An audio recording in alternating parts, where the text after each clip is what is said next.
So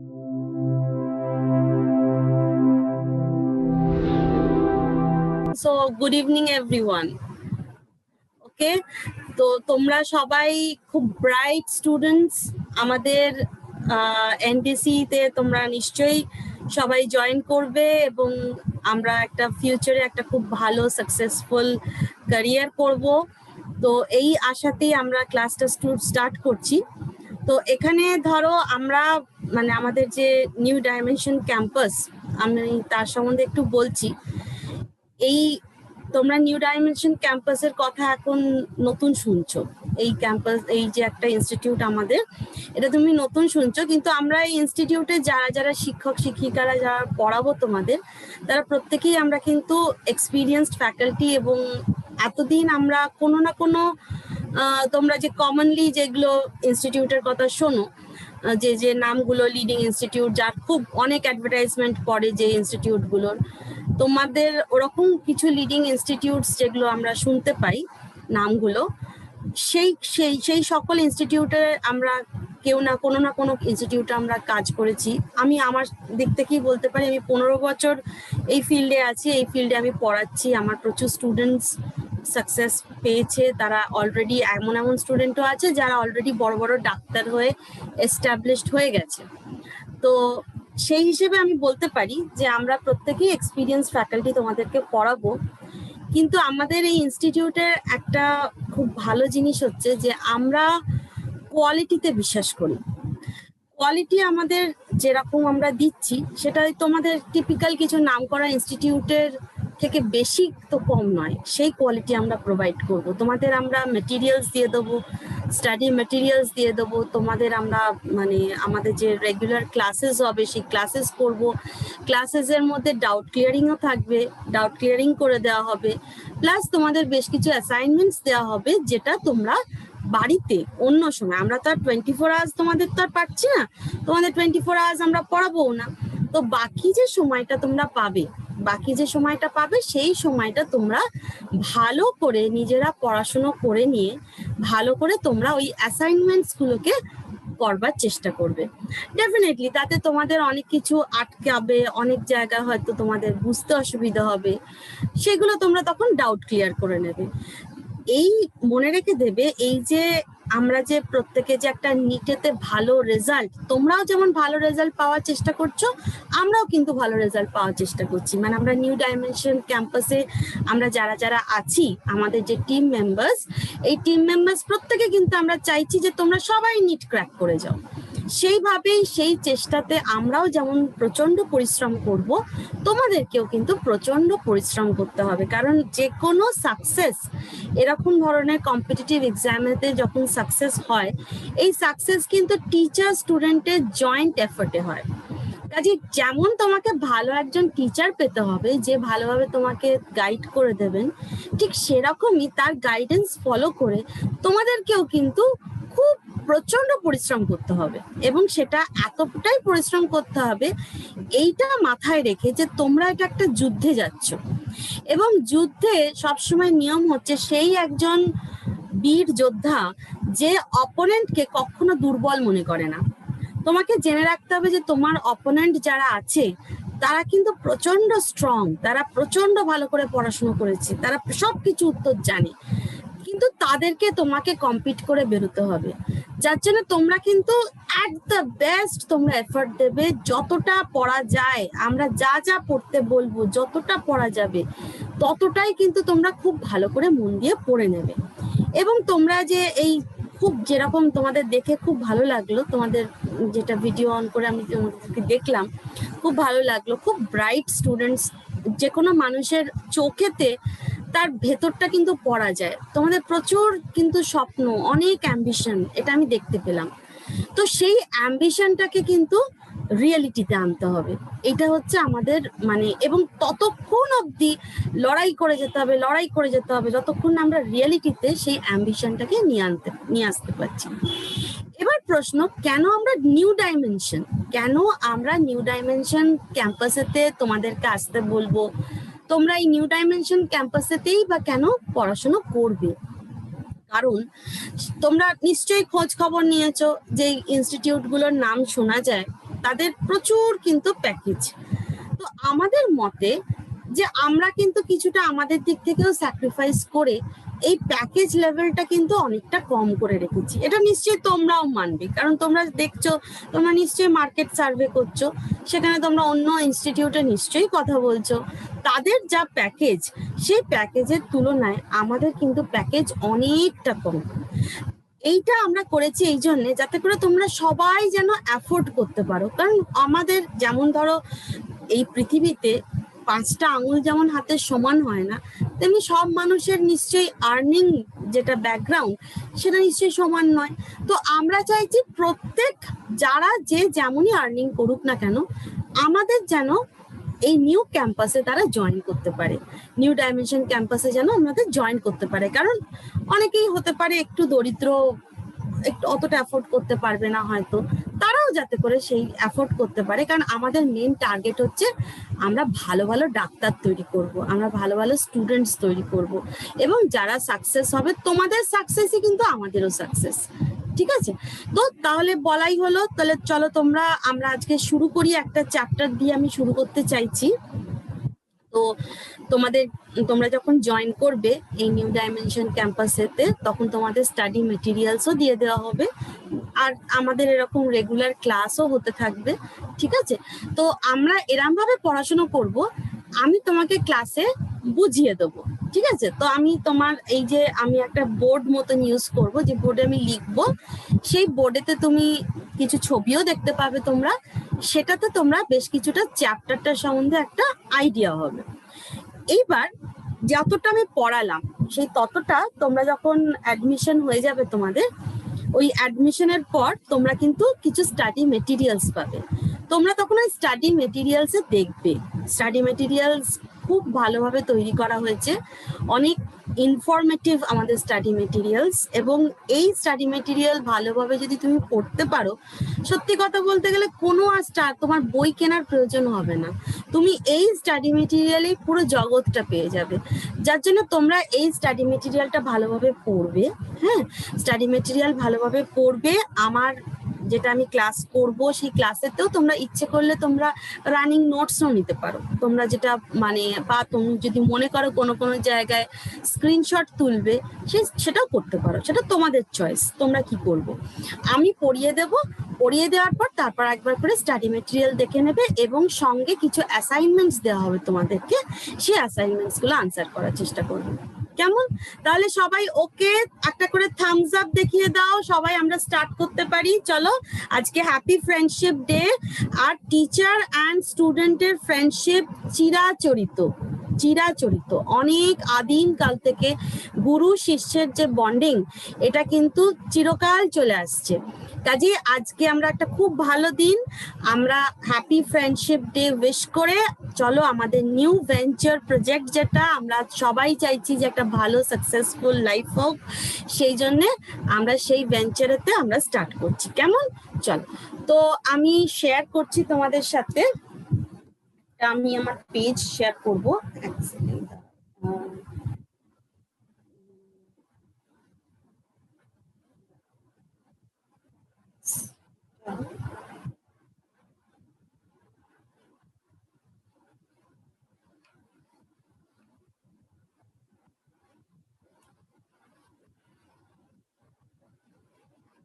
ওকে, আশা করছি তোমরা সবাই দেখতে পাচ্ছ আমার পেজটা। ঠিক আছে? যদি কেউ না পাও তাহলে কিন্তু সবাই আনমিউট করে আমাকে কিন্তু জানাবে যে আমার এই জায়গাটা দেখতে অসুবিধা হচ্ছে, বা এই জায়গাটা আমি বুঝতে পারলাম না, যা কিছু। হ্যাঁ, কারণ ওই যে প্রথমেই বললাম যে আজকে তোমার হ্যাপি ফ্রেন্ডশিপ ডে, তো আমরা কিন্তু ফ্রেন্ডস, তো ফ্রেন্ডসদের কাছে কেউ কারোর কাছে কিন্তু কিছু গোপন করে না, বন্ধুর কাছে কিছু গোপন করে না। তেমনি আমাদের ফ্রেন্ডশিপ যেটার উপর দাঁড়িয়ে আছে শিক্ষা, সেইখানে তোমরাও কোনো কিছু বুঝতে যদি না পারো, লজ্জা পাবে না, ডাইরেক্টলি আমাকে জিজ্ঞেস করবে যে ম্যাম আমি এখানটা বুঝতে পারিনি, আমি ডেফিনেটলি তোমাকে বুঝিয়ে দেবো। কেমন? তো তাহলে তোমরা দেখতে পাচ্ছ ছবিতে যে আমরা সেল চ্যাপ্টারটা পড়তে চলেছি। ঠিক আছে? Cell, the unit of life.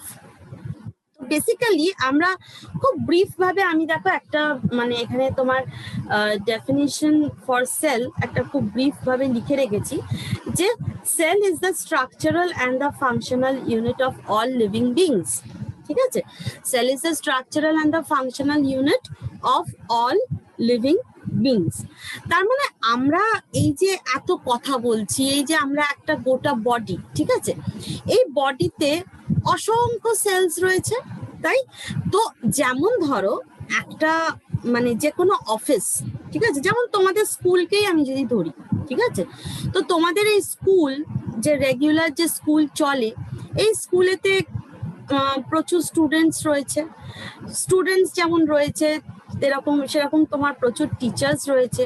তোমাদের যিনি আর কি স্কুলের যিনি মানে তোমার আর কি প্রিন্সিপাল, হেডমাস্টার মশাই বা হেডমিস্ট্রেস, তিনি রয়েছেন। এবং তার সাথে কিন্তু ওই স্কুলেতে প্রচুর কর্মচারীও রয়েছেন, যারা ধরো তোমাদের এই স্কুলটাকে ঠিকভাবে চলার কাজেতে সহায়তা করেন।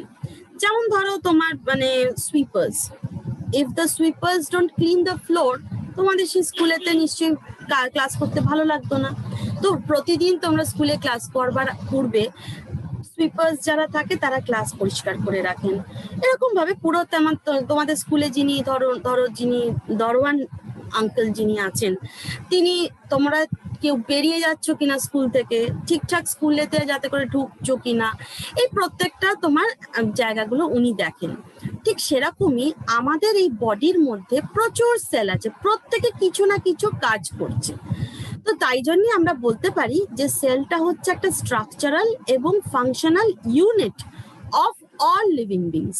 যে কোনো লিভিং অর্গানিজমের কথা যদি বলা হয়, তাতে সেল হচ্ছে সেখানকার স্ট্রাকচারাল ইউনিট এবং ফাংশনাল ইউনিট। কারণ সেল ওই ছোট ছোট ছোট ছোট যেমন বিন্দু বিন্দু দিয়ে সিন্ধু হয়, অনেকগুলো ছোট ড্রপলেটস দিয়ে যেমন ওশান তৈরি হয়, ঠিক সেরকম অনেকগুলো সেল দিয়ে একটা লিভিং অর্গানিজম, একটা গোটা লিভিং অর্গানিজম তৈরি হচ্ছে।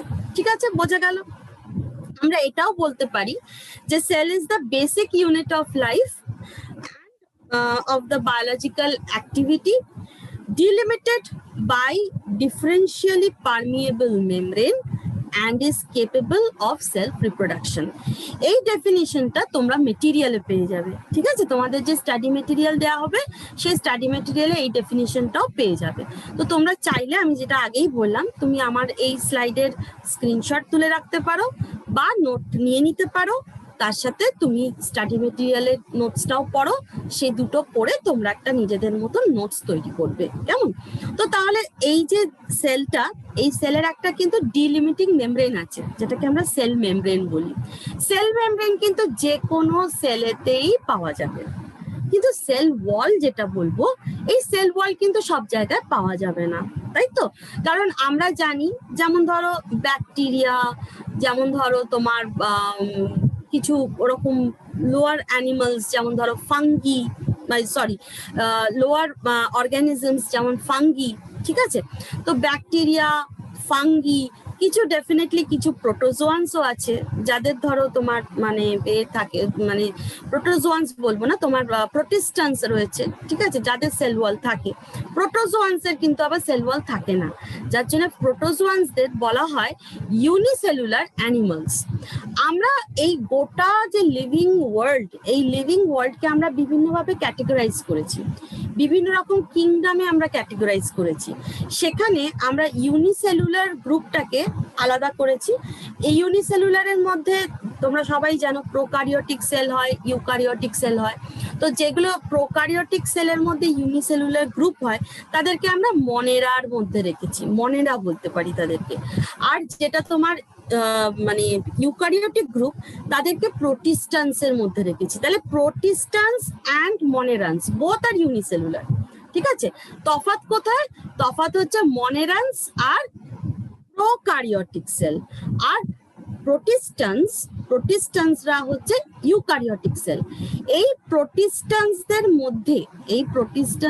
মধ্যে প্রোটোজোয়ান্স যারা হয়, সেই প্রোটোজোয়ান্সরা তাদের সেল ওয়াল থাকে না, কিন্তু অন্য প্রোটিস্টান্সদের অনেকেরই কিন্তু সেল ওয়াল রয়েছে। প্রোটোজোয়ান্সদের যেহেতু সেল ওয়াল থাকে না, তাই জন্য প্রোটোজোয়ান্সদেরকে কিন্তু অ্যানিমাল সেলও বলতে পারো, ঠিক আছে? তো তার মানে এখান থেকে বোঝা গেল অ্যানিমাল সেলের কিন্তু সেল ওয়াল থাকে না, কিন্তু সেল মেমব্রেন রয়েছে। তার মানে সব সেলেরই কিন্তু সেল মেমব্রেনটা থাকবেই থাকবে। সেই জন্যই আমরা এই ডেফিনেশনটাও বলতে পারি যে cell is the basic unit and unit of life and of biological activity that is delimited by a differentially permeable membrane and is capable of self reproduction. সাধারণত সেল যখন রিপ্রোডাকশন করছে, মানে সেল থেকে আর একটা সেল তৈরি হচ্ছে, যেটাকে আমরা বলি সেল ডিভিশন। তো সেল যদি না সেল ডিভিশন করে তাহলে সেল সংখ্যায় বাড়বে না, তাহলে লাইফ প্রপাগেট করবে না, গ্রোথ হবে না, ঠিক কি না? তাহলে এই cell division is also part of a living sell. ঠিক আছে, বোঝা গেল? এই অবধি ক্লিয়ার তোমাদের? নেক্সট আমরা বলবো, দেখো এইখানে আমরা দেখতে পাচ্ছি, এই তোমার আমার এই স্লাইডটাতে তোমরা নিশ্চয়ই খেয়াল করছো যে এখানে রবার্ট হুকের নাম দেওয়া আছে, তাই তো? রবার্ট হুকের নাম আছে, আমরা এখানে রবার্ট হুকের ছবিও দেখতে পাচ্ছি, ঠিক? তো রবার্ট হুকের নাম আছে। রবার্ট হুকের ব্যাপারটা হচ্ছে কি, এই রবার্ট হুক উনি করেছিলেন কি, যে কিছু এমটি বক্স বা যেগুলো, যেটার মধ্যে এমটি বক্সটা আর কি বেসিক্যালি, তোমরা নিশ্চয়ই মোটামুটি কর্ক বলতে কি বোঝায় এটা কিছুটা আইডিয়া আছে। তবুও যদি না আইডিয়া থাকে কর্কের, আমি একটু হিন্ট দিচ্ছি যে অনেকদিন আগে হোমিওপ্যাথি ওষুধের যে শিশি হতো, সেই হোমিওপ্যাথি ওষুধের শিশিতে ধরো এরকম ধরনের একরকম শিশি, তোমাদের হোমিওপ্যাথি ওষুধের শিশি এরকম ধরনের আছে, ঠিক আছে? সেই হোমিওপ্যাথি ওষুধের শিশিতে একরকম এরকম স্টপার মতন লাগানো থাকতো, ঠিক? হ্যাঁ, একটা এরকম ব্রাউন কালারের এরকম একটা স্টপার মতন লাগানো থাকতো, যেটা এখন কিন্তু সচরাচর অনেক হোমিওপ্যাথি দোকানেই দেখেছি যে এইটা পাওয়া যায় না, রাদার ওখানে তোমার প্লাস্টিকের কিছু ক্যাপ লাগিয়ে দেওয়া হয় এখন, ঠিক আছে? কিন্তু আগেকার দিনে যদি তোমাদের বাড়িতে দাদু বা দাদুরও বাবা এরকম যাদের আর কি একটা হোমিওপ্যাথি বাক্স রাখার একটা সিস্টেম ছিল আগেকার দিনে, সেরকম যদি থাকে তো তোমরা ওই আগেকার বাক্সটাকে একবার সার্চ করে দেখতে পারো। সেখানে হোমিওপ্যাথি ওষুধের শিশিতে একটা এরকম কর্ক বলে একটা স্টপার ক্যাপ দেওয়া থাকতো। ওই পার্টিকুলার কর্কটা বার্ক অফ দ্য ট্রিজ সেখান থেকে তৈরি হতো। তো তখনকার দিনে ওই খালি বাক্স, হ্যাঁ, এইগুলো কিন্তু ওই কর্ক বা ওরকম বার্ক অফ দ্য স্টেম এসব থেকে তৈরি হতো। সেরকমই একটা কর্ক মানে স্ট্রাকচার নিয়ে রবার্ট হুক করেছিলেন কি, কেটে, যেমন ধরো তোমরা ছোটবেলায় নিশ্চয়ই খেলাটা খেলেছো যে ছোটবেলায় যখন পড়াশোনা করতে ইচ্ছে করতো না, এই ইরেজারটাকে ব্লেড দিয়ে কেটে কেটে কেটে কেটে কুচি কুচি করতে করতে ছোটবেলায় অনেকে এই দুষ্টুমি খেলাটা করেছো। তো ওই রকম রবার্ট হুক ওই কর্কটাকে নিয়ে ওরকম স্লাইস স্লাইস কেটেছিলেন, কেটে উনি সেই স্লাইস গুলোকে মাইক্রোস্কোপের তলায় দেখেছিলেন, ঠিক আছে?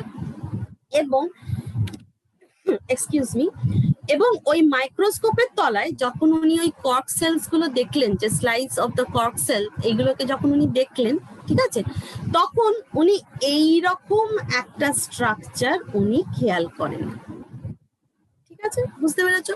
তার মানে এখানে দেখো লেখা আছে ওই জন্য রবার্ট হুক ডিসকভার্ড হলো ক্যাভিটিস, যেটা আর কি কিছু মানে এমটি বক্স লাইক ক্যাভিটিস, ঠিক আছে, in very thin slice cork, যেটা আর কি কর্কটাকে কেটে, ঠিক আছে, এবং ওনার ক্রিয়েটেড, ওনার নিজস্ব তৈরি একটা ক্রুড মাইক্রোস্কোপ, মানে একটা ছোট সোজা হিসেবে তোমার আর কি ম্যাগনিফাইং একটা অবজেক্ট, তখন তার অত ভালো মাইক্রোস্কোপ তৈরি হয়নি, তো একটা ম্যাগনিফাইং একটা ডিভাইস ওনার যেটা ছিল সেটা দিয়ে উনি দেখলেন। দেখতে উনি এরকম কিছু এমটি কম্পার্টমেন্ট মতন কিছু আর কি উনি দেখতে পেলেন, ঠিক আছে?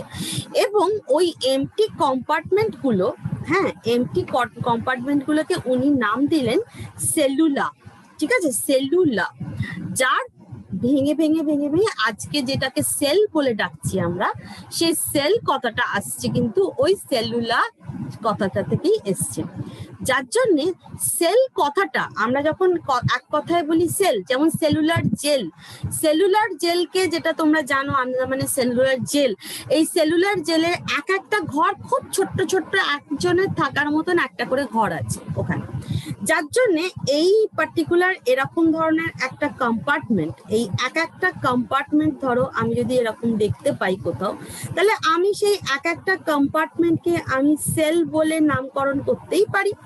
ঠিক এরকম এক একটা কম্পার্টমেন্টকে আমি সেল বলতেই পারি।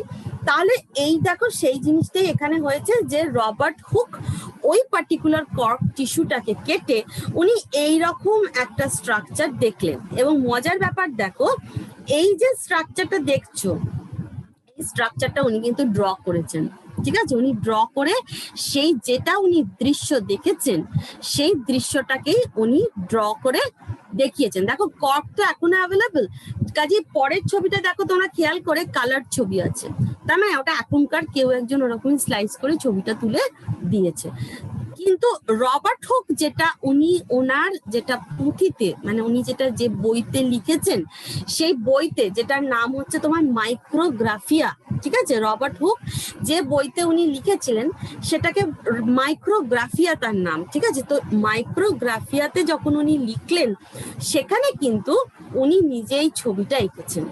ঠিক আছে, দেখো কত ধৈর্য ধরে ছবিটা এঁকেছেন। তোমরা ছবি আঁকতে গেলে কত কি বলো, কিন্তু রবার্ট হুক কিরকম ধৈর্য ধরে দেখো কত সুন্দর ছবি এঁকেছেন। তার মানে আমরা এখান থেকে আর একটা কথা শুনলাম, যেটা তোমরা আবার বলছি তোমরা তোমাদের স্টাডি মেটেরিয়ালে কিন্তু পেয়ে যাবে কথাটা, সেটা হচ্ছে তোমার মাইক্রোগ্রাফিয়া, MICROGRAPHIA। এই মাইক্রোগ্রাফিয়াতে উনি এই মানে এই কথাগুলো লিখেছিলেন। ঠিক আছে, এবং ওখানে আর কি এই যে সেলুলা কথাটাও উনি মেনশন করেছেন, যেটা পরবর্তীকালে সেল হিসেবে এসেছে। তার মানে সেল কে নামকরণ করেছিল? রবার্ট হুক নামকরণ করেছিল। ঠিক আছে, সেল কে বার করে প্রথম সেল কে ভিউ করেছিল? রবার্ট হুক ভিউ করেছিল। সেল তার মানে কে ফার্স্ট ডিসকভার করেছিল? রবার্ট হুক ডিসকভার করেছিল। ঠিক আছে, বোঝা গেল। এবং উনি যেটা ডিসকভার করেছিলেন সেটা উনি একটা বইতে লিখেছিলেন, সেই বইটার নাম হচ্ছে মাইক্রোগ্রাফিয়া। ঠিক আছে, মনে থাকবে সবার। তো তাহলে এই ছিল হচ্ছে রবার্ট হুকের গল্প। নেক্সট আমরা দেখছি অ্যান্টন ভান লুইনহক। ঠিক আছে, তো তোমরা দেখো এইখানে যে ছবিটা দেখছো, তো অ্যান্টন ভান লুইনহক উনি একটা কোনো বস্তুকে দেখবার চেষ্টা করছেন, একটা ম্যাগনিফাইং অবজেক্ট দিয়ে উনি একটা কোনো বস্তুকে দেখবার চেষ্টা করছেন। ঠিক আছে, এই হচ্ছে তোমার মানে তোমার অ্যান্টন ভন লুইনহক। তো অ্যান্টন ভন লুইনহক উনি কি করেছিলেন না, উনি he first saw and described a live cell. ঠিক আছে, এবং আর একটা কথা, এই অ্যান্টন ভ্যান লুইনহক এই লাইভ সেলকে উনি কি বলে ডেকেছিলেন? উনি বলেছিলেন অ্যানিমাকিউলস। ওকে,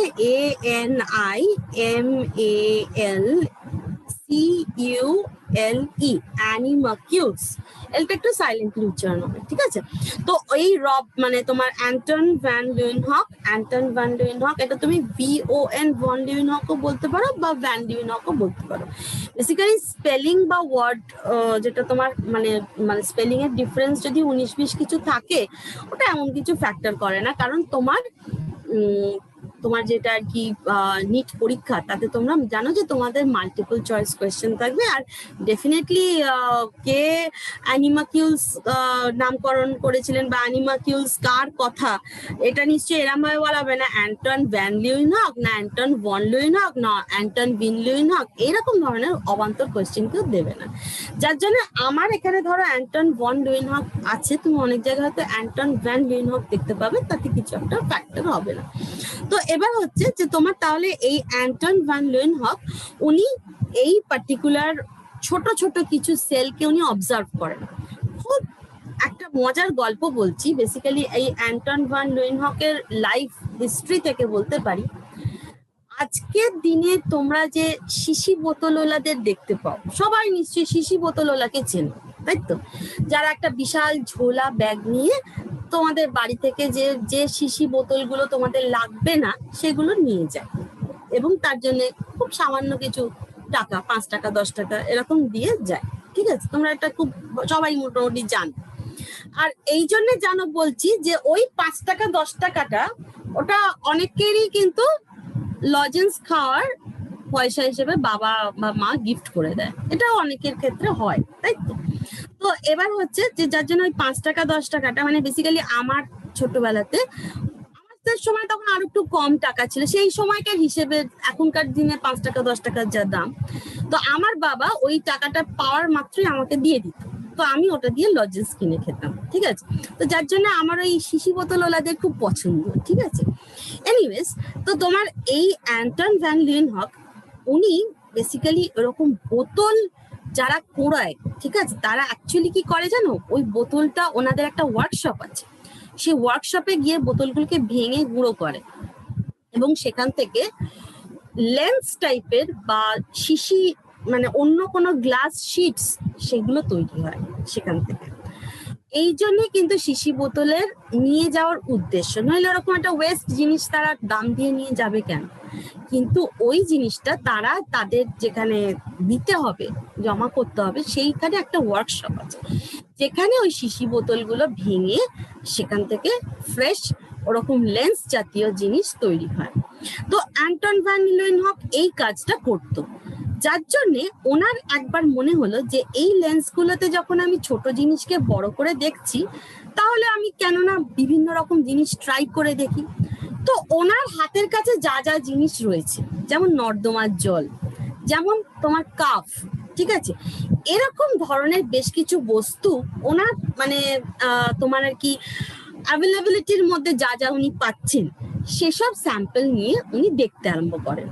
যার জন্য উনি এইখানে ওনার দেখার মধ্যে আর কি যেগুলো উনি দেখেছেন তার মধ্যে ব্যাকটেরিয়া আছে, তার মধ্যে প্রোটোজোয়া আছে, অবভিয়াসলি নর্দমার জলে তুমি এগুলো পাবে, ব্যাকটেরিয়া আছে, প্রোটোজোয়া আছে, স্পার্ম আছে, ঠিক আছে, ইত্যাদি ইত্যাদি জিনিসপত্রগুলো উনি দেখেন এবং তাকে কি নামকরণ করেন, অ্যানিমাকিউলস, ঠিক আছে? এইখানে আমরা এরপর আরেকজনের কথা পড়ছি যার নাম হচ্ছে রবার্ট ব্রাউন। এনার নামও খুব ইম্পর্টেন্ট, ঠিক আছে? কেন? তার কারণ হচ্ছে যে এই যে সেলের মধ্যে থাকা নিউক্লিয়াস, তাই তো? তোমরা খুব ভালো করে জানো সব সেল, ধরো এটা একটা আমি সেল আঁকছি, ঠিক আছে? তো এই সেল, হ্যাঁ ধরো এটা হচ্ছে তার, ধরো আমি একটা সেল না হয় ওয়ালও এঁকে দিচ্ছি, ঠিক আছে? তো এই যে সেলটা, এই সেলের মধ্যে অবশ্যই একটা কনস্পিশিয়াস একটা স্পেস যেটাতে তোমার থাকবে হচ্ছে, তাকে আমরা কি বলে ডাকি, নিউক্লিয়াস বলে ডাকি। তো সেলের মধ্যে নিউক্লিয়াসটা খুবই বিশেষ একটা বস্তু, ঠিক তো? তাহলে সেই যে নিউক্লিয়াস, ঠিক আছে, এই নিউক্লিয়াসটা আবিষ্কার করেছিলেন, ঠিক আছে, যে তোমার যিনি, তার নামই হচ্ছে তোমার রবার্ট ব্রাউন, ঠিক আছে? তো তাহলে কিন্তু তোমরা কিন্তু গোলাবে না, আমার এই ছবিটাকে মনে করে রেখে দেবে, রবার্ট হুক আর রবার্ট ব্রাউন ভীষণই গোলায়। তো ডেফিনেটলি সেল স্ট্রাকচারালি তুমি যা আঁকছো, দেখো সেলের যে রেক্ট্যাঙ্গেলটা আমি আঁকলাম সেটা এই ছোট নিউক্লিয়াসের তুলনায় আমি বড় এঁকেছি, ঠিক? আর এখানে দেখো আমার রবার্ট হুকের দেখো ডায়ামিটারটা মানে সরি তোমার রেক্ট্যাঙ্গেলের সাইজটা কিন্তু অনেকটা বড়, তার নিচে আমি ছোট্ট রবার্ট ব্রাউন আটকেছি, ঠিক আছে? তাহলে তোমরা কিন্তু আমার এই স্লাইডটা থেকে এই কথাটা মনে রাখবে যে রবার্ট ব্রাউন ম্যাডাম ছোট্ট একটা আটকে ছিল, তার মানে নিউক্লিয়াস আবিষ্কার করেছিল রবার্ট ব্রাউন। আর রবার্ট হুকের ছবিটা বড় ছিল, তাহলে সেল আবিষ্কার করেছিল রবার্ট হুক, ঠিক আছে? তোমাদের এই জায়গাটা কিন্তু রবার্ট হুক হবে না, রবার্ট ব্রাউন হবে, এখানটা কিন্তু অনেক সময় অনেক স্টুডেন্টের গোলায়, ঠিক আছে? তাই জন্য আমি বলে দিলাম, ঠিক আছে? আচ্ছা যাই হোক, তো এবার আমি বলছি যে এই যে সেল, সেলের আমি একটা দেখো সেল ওয়ালও এঁকেছিলাম, ঠিক আছে? ধরো আমি এটা একটুখানি ওই ছবিটাতে যেটা আর কি ধরো করলাম সেই ছবিটাতে একটু ফিরে যাচ্ছি। তো দেখো এই জায়গাটা আমি যেটা আঁকতে চেয়েছি এইটা হচ্ছে যে তোমার সেল ওয়াল আঁকতে চেয়েছি, ঠিক আছে? এই জায়গাটা হচ্ছে তোমার সেল ওয়াল, ঠিক? তো এবার এই সেল ওয়ালটা কিন্তু এটা যদি হয় সেল ওয়াল, এই সেল ওয়ালটা কিন্তু তোমার ডেড, ঠিক আছে? এই সেল ওয়ালটা কিন্তু ডেড, এটা কিন্তু লিভিং স্ট্রাকচার নয়। সেল ওয়াল কিন্তু লিভিং স্ট্রাকচার হয় না, সেল ওয়ালটা ডেড হয়। তাহলে সেল যে আমার এক্ষুনি যে ম্যাম বললেন cell is the unit of life, cell একটা লিভিং স্ট্রাকচার, তাহলে কি হচ্ছে, তাহলে হচ্ছে এটাই যে এই যে দেখছো যে একটা মেমব্রেন মতন আমি এখানে দিচ্ছি, কালার করছি, ঠিক আছে, গোলাপি দিয়ে যেটা আমি করলাম, এইটা যে মেমব্রেন মতন একটা স্ট্রাকচার, এবং সেই মেমব্রেন মতন স্ট্রাকচারের ধরো ভেতরে, হ্যাঁ, এই যে জায়গাটাতে, ঠিক আছে, এই যে জায়গাটা দেখছো সেখানে কিছু তোমার ফ্লুইড এলিমেন্টস রয়েছে, ঠিক আছে, এই মেমব্রেন মতন স্ট্রাকচারটার ভেতরে এই জায়গাটাতে কিছু ফ্লুইড এলিমেন্টস রয়েছে, যে ধরো ওই ফ্লুইড এলিমেন্টসটাকে আমরা বলবো সাইটোপ্লাজম, ঠিক আছে, সাইটোপ্লাজম, ঠিক আছে। এই সাইটোপ্লাজম অ্যালং উইথ, এইটা কি দেখছো, এটা দেখছো নিউক্লিয়াস, এই যে সাইটোপ্লাজম অ্যালং উইথ নিউক্লিয়াস যে তোমরা দেখতে পাচ্ছ, এটা ধরো একটু ডিপ করে লিখে দিই, নিউক্লিয়াস, ঠিক আছে, এইটা হচ্ছে নিউক্লিয়াস, আর এইখানে দেখছো তুমি সাইটোপ্লাজম, ঠিক আছে, এই যে cytoplasm along with the nucleus, এইটা হচ্ছে তোমার living portion of the cell, ঠিক আছে, এই জায়গাটা হচ্ছে তোমার living portion of the cell. তার মানে তোমার ওই যে living substance of the cell, যেটা কিনা delimited by a differentially permeable membrane, যেটাকে আমরা সেল মেমব্রেন বলি বা সেমি পারমিয়েবল মেমব্রেন, যেটাকে আমরা সেল মেমব্রেন বলি, সেই যে স্ট্রাকচারটা হচ্ছে সেটা হচ্ছে লিভিং, সেটা হচ্ছে living portion of the cell. তার মানে cell minus cell wall, cell minus cell wall, সেটা হয়ে গেল আমার living portion of the cell. সেই যে living portion of the cell, হ্যাঁ, সেই যে living portion of the cell, তাকেই বলা হয় প্রোটোপ্লাজম, ঠিক আছে, সেই জায়গাটাকেই বলা হয় তোমার প্রোটোপ্লাজম। এবং এই প্রোটোপ্লাজম কে তোমার নামকরণ করেছিলেন, তার নাম হচ্ছে জে.ই. পারকিনজি, ঠিক আছে, জে.ই. পারকিনজি, উনি এই সেলের যে লিভিং পোর্শন, ঠিক আছে, সেই লিভিং পোর্শন অফ দ্য সেলকে প্রোটোপ্লাজম বলে নামকরণ করেছি, ঠিক আছে, সবাই বুঝতে পেরেছে? তাহলে মোটামুটি একটা আমাদের ইন্ট্রোডাকশন, এই অবধি একটা আমরা ইন্ট্রোডাকশন পড়লাম। তো চলো নেক্সট স্লাইডেতে কি আছে দেখা যাক। নেক্সট স্লাইডেতে ধরো আমরা যেটা দেখছি, তো এখানে দেখছি যে ইলেকট্রন মাইক্রোস্কোপের সম্বন্ধে কিছু কথা বলা আছে। তো আমাদের পরীক্ষার জন্য আমাদের যেটা জানতে হবে যে ইলেকট্রন মাইক্রোস্কোপে নল, তার পুরো নাম হচ্ছে ম্যাক্স নল, ঠিক আছে, এই ভদ্রলোকের পুরো নাম হচ্ছে ম্যাক্স নল এবং আর্নস্ট রাস্কা, ঠিক আছে, ম্যাক্স নল আর আর্নস্ট রাস্কা, ঠিক আছে, এনারা আর কি একরকম ইনস্ট্রুমেন্ট ডিজাইন করেন, ঠিক আছে, এনারা একরকমের ইনস্ট্রুমেন্ট ডিজাইন করেন যার আর কি তোমার মানে হ্যাজ অ্যান ইন্টারনাল ভ্যাকিউম। এই যে পার্টিকুলার ইনস্ট্রুমেন্টটা যিনি যেটা ডিজাইন করে, দেখো তোমরা ইনস্ট্রুমেন্টের ছবিটাও এখানে দেখতে পাচ্ছ যে নল আর রাস্কা কিরকম ভাবে ইনস্ট্রুমেন্ট নিয়ে একটা কাজ করছেন, ঠিক আছে। তো তাহলে কি বলছি যে নল অ্যান্ড রাস্কা, ঠিক আছে, ওনারা ডিজাইন করেন, ঠিক আছে, একটা large sized instrument, okay, a large sized instrument which has an internal vacuum, ভেতরটা যার ভ্যাকিউম, এবং সেটা একটা হাই ভোল্টেজে রান করে। হাই ভোল্টেজ মানে 50,000 to 1 lakh ভোল্টস, ঠিক আছে, হাই ভোল্টেজে রান করে। আর কুলিং সিস্টেম আছে, ঠিক আছে, একটা কুলিং সিস্টেম আছে, এবং আ ফাস্ট বিম অফ ইলেকট্রনস যার কিনা ওয়েভলেন্থ 0.54 আংস্ট্রং, ঠিক আছে, এই ওয়েভলেন্থ প্রজেক্ট করা হয়। এবং একটা ক্যাথোড ফিলামেন্ট আছে যেটা কিনা টাংস্টেনের তৈরি, ক্যাথোড ফিলামেন্ট রয়েছে, তোমরা মোটামুটি নিশ্চয়ই ক্যাথোড ফিলামেন্টের কথাটা পড়েছো ফিজিক্সে, তাই তো? তাহলে সেই হিসেবে ক্যাথোড ফিলামেন্ট যেটা কিনা টাংস্টেন দিয়ে তৈরি, ঠিক আছে, এবং একটা ইলেকট্রোম্যাগনেটিক লেন্স রয়েছে, ঠিক আছে, ইলেকট্রোম্যাগনেটিক লেন্স রয়েছে which has a coil of wire enclosed. ওই ইলেকট্রোম্যাগনেটিক লেন্সে একটা কয়েল অফ ওয়্যার আছে, ঠিক আছে, একটা coil of wire enclosed in soft iron, ঠিক আছে, কেসিং এতে করে ইন্ট্রোডিউস করা আছে ওর মধ্যে, ঠিক আছে। তো এইরকম একটা স্ট্রাকচার, ঠিক আছে, সেটা এই নল আর রাস্কা ডিজাইন করে। তো আমি যেগুলো যেগুলো মার্ক করছি এইগুলো তোমরা দরকার হলে তোমাদের খাতায় তোমরা নোট করে নিতে পারো। প্রত্যেকটা কিন্তু পরীক্ষার জন্য ইম্পর্টেন্ট। এই প্রত্যেকটা ওয়ার্ড কিন্তু তোমাকে, যেমন নল অ্যান্ড রাস্কা তো আসতেই পারে, ঠিক আছে, আমি না হয় একটু ডিপ রং দিয়ে করছি। নল অ্যান্ড রাস্কা কতটা আসতে পারে, নল অ্যান্ড রাস্কা তোমার ইলেকট্রন মাইক্রোস্কোপ ডেভেলপ করে, এটা কোয়েশ্চেনেতে খুব কমনলি আসে, ঠিক আছে।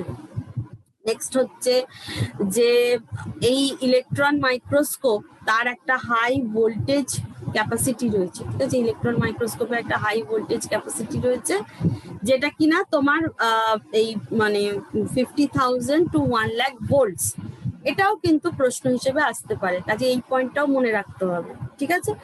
নেক্সট হচ্ছে যে তোমার কতটা ওয়েভলেন্থ দেওয়া হয়, ঠিক আছে, ইলেকট্রনস যেটা বিম প্রজেক্ট করা হয় কতটা ওয়েভলেন্থ দেওয়া হয়, এটাও প্রশ্ন হিসেবে আসতে পারে। নেক্সট হচ্ছে ওর মধ্যে যে ক্যাথোড ফিলামেন্টটা আছে সেই ক্যাথোড ফিলামেন্টটা টাংস্টেন দিয়ে তৈরি, এটাও প্রশ্ন হতে পারে, ঠিক আছে। এবং এদের মধ্যে ইলেকট্রোম্যাগনেটিক লেন্স থাকে, ওকে, ইলেকট্রোম্যাগনেটিক লেন্স থাকে, যেটা কিনা তোমার এরকম একটা মানে কয়েল, যার মধ্যে একটা কয়েল অফ ওয়্যার রয়েছে, ঠিক আছে। তোমরা নিশ্চয়ই ম্যাগনেট তৈরি করার উপায়, ইলেকট্রোম্যাগনেট যেটা তৈরি করার উপায় তোমরা ফিজিক্সে নিশ্চয়ই পড়েছো, ঠিক আছে। তো তাহলে স্বাভাবিকভাবে এটা যখন ইলেকট্রন মাইক্রোস্কোপ এবং তার মধ্যে বলা হচ্ছে একটা ইলেকট্রোম্যাগনেটিক লেন্স রয়েছে, তাহলে সেটা অবশ্যই একটা কয়েলড ওয়্যার হবে enclosed in soft iron casing, এটাই হয় ইলেকট্রোম্যাগনেট, তাই তো। তাহলে সেই হিসেবে সেটাই থাকছে।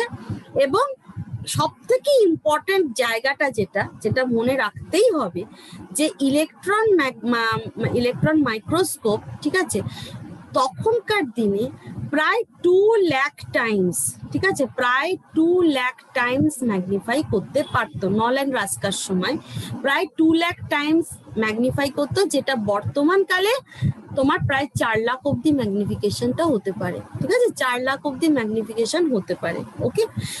আর এই যে তোমার মানে ইলেকট্রন মাইক্রোস্কোপের যে রিজলভিং পাওয়ার, ঠিক আছে, রিজলভিং পাওয়ার সেটা 10 আংস্ট্রং, ঠিক আছে, যেটা কিনা তোমার মানে লাইটের থেকে অনেকটাই বেশি, ঠিক আছে। তাহলে এই হচ্ছে মোটামুটি আমরা একটা ইলেকট্রন মাইক্রোস্কোপ সম্বন্ধে একটা আইডিয়া করলাম, যেটা কিনা আমাদের এন্ট্রান্স এক্সামেতে একটা ইম্পর্টেন্ট টপিক, যেটা আমাকে পড়তে হবে, ঠিক আছে। ম্যাম, হ্যাঁ বল বল। একটা কোশ্চেন ছিল যে আপনি বললেন তো electromagnetic lens which has a coil of wire enclosed in soft iron casing for focusing, এটা বাংলাটা বলে দিলে ভালো হয়। ইলেকট্রোম্যাগনেটিক লেন্স, এই যে লেন্সটা, যেহেতু ওটা একটা ইলেকট্রোম্যাগনেট দিয়ে তার অরিজিন, তোরা মোটামুটি নিশ্চয়ই তোরা ম্যাগনেটিজম চ্যাপ্টারটা পড়েছিস এর আগে ফিজিক্সে, তাই তো। তো তোরা ইলেকট্রোম্যাগনেট পড়েছিস যে ইলেকট্রোম্যাগনেট কিরম হয়, এরকম একটা তোমার আয়রন, তাতে এরকম ভাবে কয়েলড ওয়্যার থাকে, ঠিক, তাই তো, এরকম ধরনের থাকে। এবং সেখানে তুমি এক জায়গায় মানে এখান দিয়ে ইলেকট্রিসিটি পাস করছো যখন, তখন তোমার ওটা চার্জ হয়ে যাচ্ছে এবং সেটাতে তোমার ম্যাগনেটিজম ক্ষমতাটা আসছে তার, তখন তুমি এরম ভাবে তোমরা দেখো, আমি ফিজিক্সের টিচার নই, আমি মোটামুটি আমার নিজের নলেজ থেকে যেটুকু জানি সেটা বলছি। তো সেখানে তোমার এইটা দেখছো যেরকম ভাবে ওয়েভলেন্থ তৈরি হয়, ঠিক আছে। তো আমি বলছি তো, কি রে, ঠিক বলছি তো? তোরা কিন্তু আমার থেকেও ভালো ফিজিক্স জানিস, তৈরি হয়, ঠিক তো। তাহলে এই যে তোমার এই যে ম্যাগনেটিক যে ওয়েভলেন্থটা তৈরি হচ্ছে, তো ওই ইলেকট্রোম্যাগনেট তার তার সেটা আর কি তোমার ওই পার্টিকুলার মানে এই যে লেন্সটা, এই লেন্সটা এমন ভাবে অপারেট করে যেখানে একটা এরকম ম্যাগনেটিজমের প্রয়োজন আসে, যার জন্য ওখানে ইলেকট্রোম্যাগনেট ইউজ করা হয়েছে, যেটা কিনা ওই রকম তোমার একটা আয়রনের ওপর ওরকম কয়েলড ওয়্যার জড়িয়ে তৈরি হয়েছে। বুঝতে পারলি এবারে? ওকে ম্যাম, ঠিক আছে তো। ওকে, তো তাহলে এটা আমরা তাহলে মোটামুটি ইলেকট্রোম্যাগনেট সম্বন্ধে একটা আইডিয়া করতে পারলাম, এবং আমাদের ইলেকট্রোম্যাগনেট কিন্তু পরীক্ষার জন্য একটা ইম্পর্টেন্ট টপিক, কাজে এটা আমরা পড়বো। ওকে, আচ্ছা নেক্সট তাহলে আমি পরের স্লাইডে চলে যাচ্ছি। ধরো সেটা হচ্ছে তোমার সেল থিওরি, ঠিক আছে? সেল থিওরির সম্বন্ধে পড়ছি। তো সেল থিওরির ব্যাপারটা হচ্ছে কি, যে এই সেল থিওরি মানে কি বলতো, সেলটা যখন ধরো এই রবার্ট হুক সেলটা আমাদের সামনে যখন আনলো, যেরকম সেলের আস্তে আস্তে করে তো লোকে আরো পড়াশুনো করতে আরম্ভ করলো, তাই না? তো আরো পড়াশুনো করতে করতে বিভিন্ন মানুষ বিভিন্ন জিনিস জানতে পারলো সেলের সম্বন্ধে, কারণ তখন অলরেডি মাইক্রোস্কোপও এসে গেছে, সেলকে ভালোভাবে স্টাডি করতে পারছে সবাই। তো সেই সময় এই তোমার মাথিয়াস, ওনার পুরো নামটা হচ্ছে মাথিয়াস শিল্ডেন, ঠিক আছে? যেটা ইংরেজরা অনেক লিডেন বলেও উচ্চারণ করে, তো আমরা আমাদের মনে রাখার জন্য আর স্পেলিংটা মনে রাখার জন্য শিল্ডেন কথাটা বলছি, ঠিক আছে? আসল উচ্চারণটা হয়তো লিডেন হয়, কিন্তু কি দরকার, এখন ওসব দরকার নেই, জাস্ট শিল্ডেন বলছি।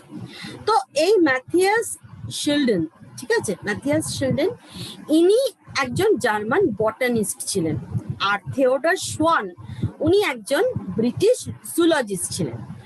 ওনারা একরকম কনসেপ্ট এই সেলের ওপর ওনারা বক্তব্য কিছু রাখেন।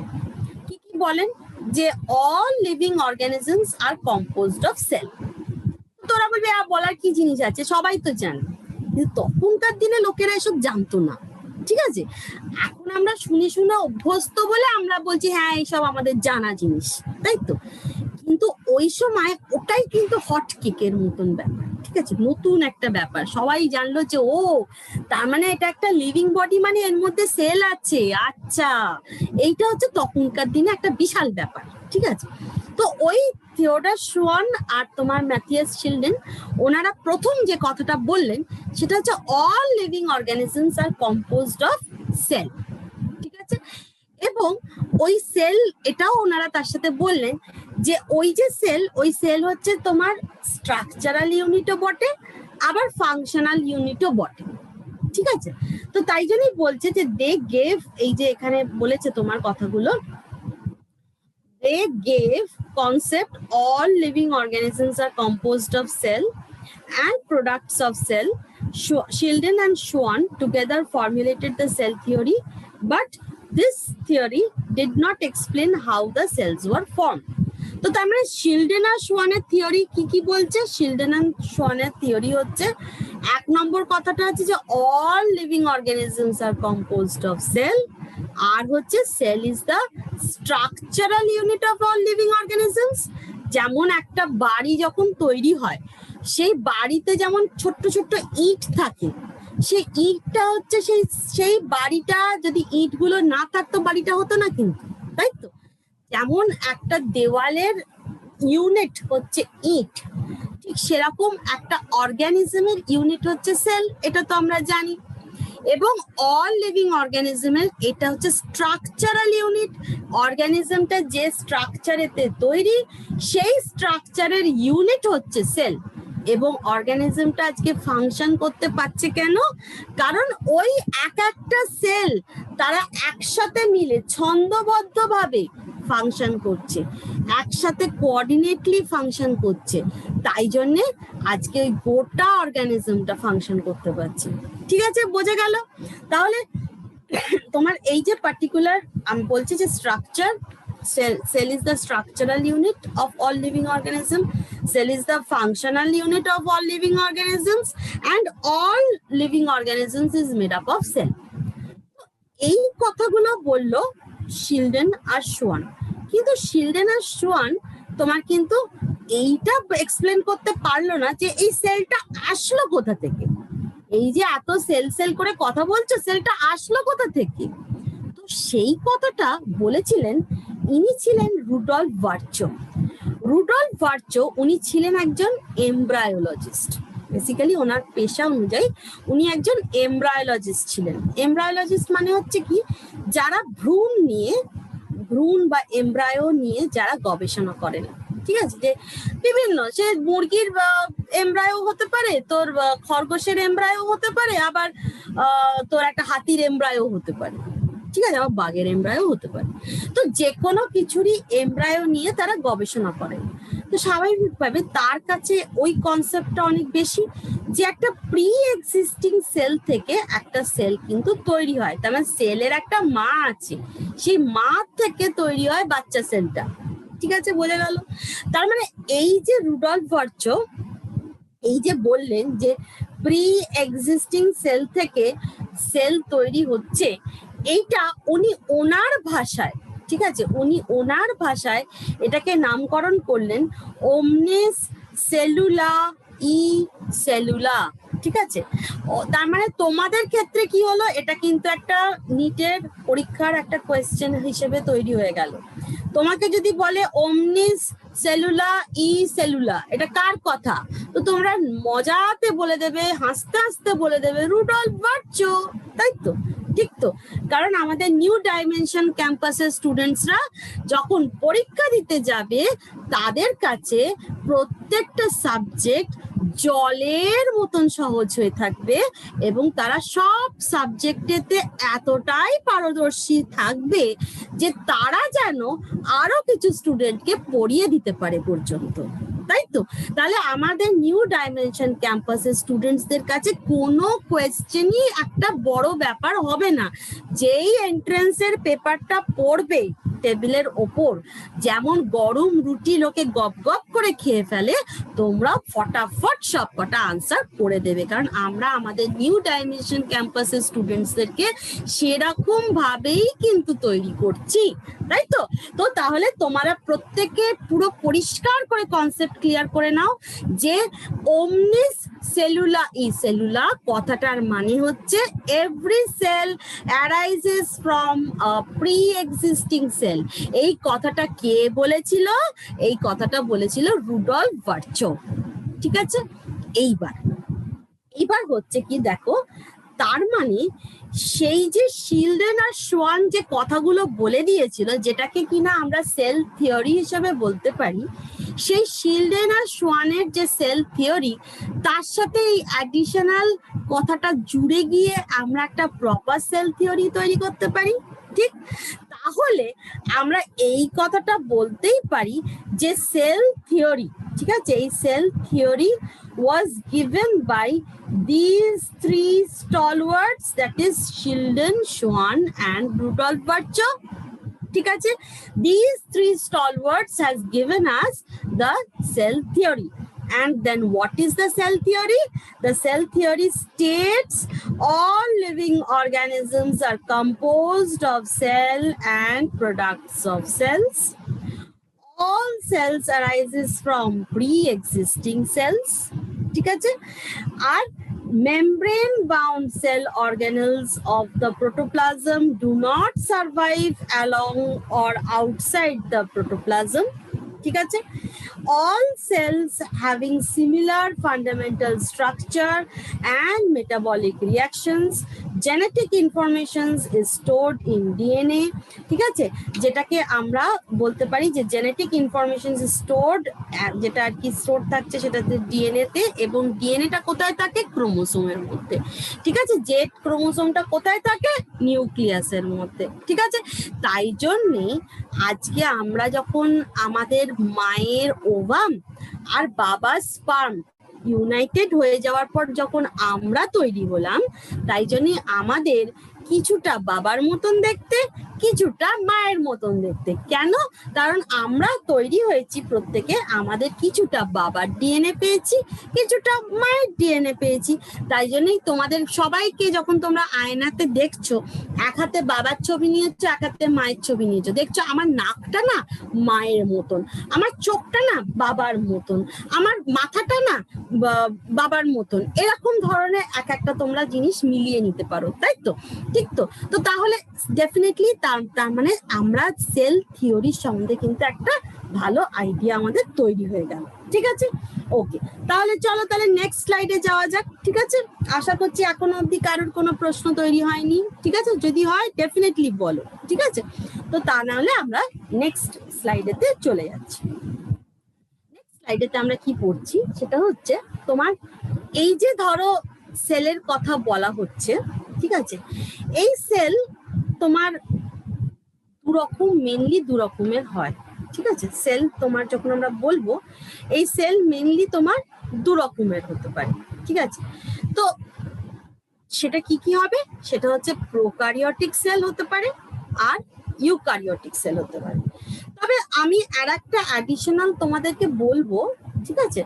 সেটা হচ্ছে যে তোমরা জাস্ট জেনে রাখো যে প্রোকারিওটিক আর ইউকারিওটিকের মাঝামাঝি আর এক রকম সেল হয়, ঠিক আছে? সেটা তাকে বলা হয় তোমার মেসোকারিওটিক, ঠিক আছে? ইচ্ছে করলে তোমরা তোমাদের নোট কপিতে লিখে নিতে পারো যে মেসোকারিওটিক সেল বলেও এক রকমের সেল হয়, ঠিক আছে? যার কিনা আমরা এক্সাম্পল হিসেবে ডিনোফ্ল্যাজেলেটস দের বলতে পারি, ঠিক আছে? মেসোকারিওটিক সেল।